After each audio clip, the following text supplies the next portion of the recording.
To use a spectrophotometer, you must first prepare the solutions that you want to analyze. To do this, you must use a transfer pipette to fill the cuvette with solution, making sure not to overfill it.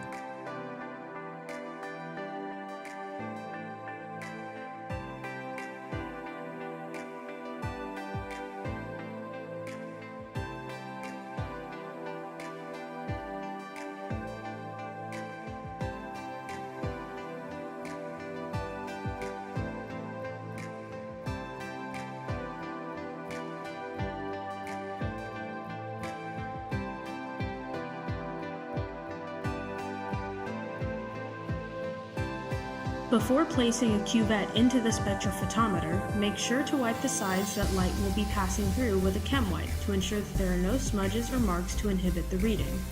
You should then place your blank into the spectrophotometer, making sure that the arrow is facing towards the light and the clean sides are in the beam. Close the spectrophotometer and zero it so that you have an accurate baseline.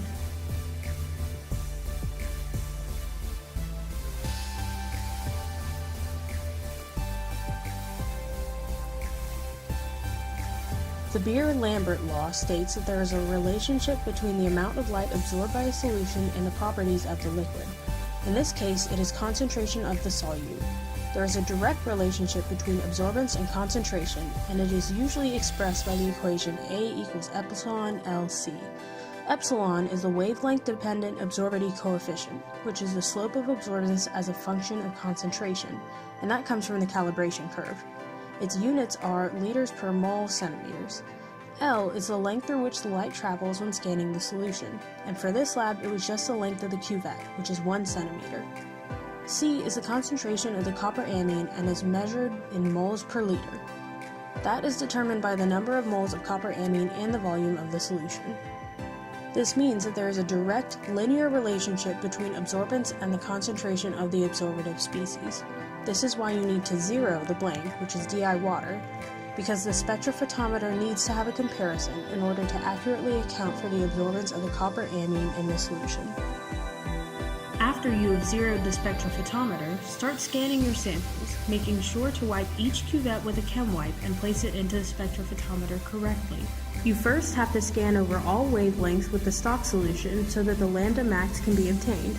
The lambda max represents the wavelength in the visible light spectrum where most of the light is absorbed, and this is different depending on the compound. Once lambda max is obtained, you set the spectrophotometer to scan over that wavelength. For copper anion, lambda max should be anywhere between 600 to 620 nanometers. Scanning over this single wavelength for each of the dilutions will allow you to determine the relative absorbance of each, so that you can determine the relationship between copper anion concentration and its absorbance. We scan across all wavelengths when we want to account for the entire visible light spectrum.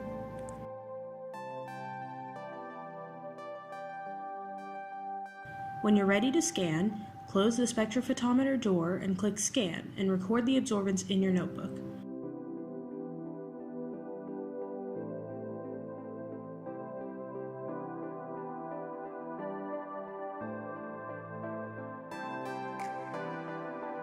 Once it's recorded, take out the cuvette, close the door, and get ready to scan your next sample.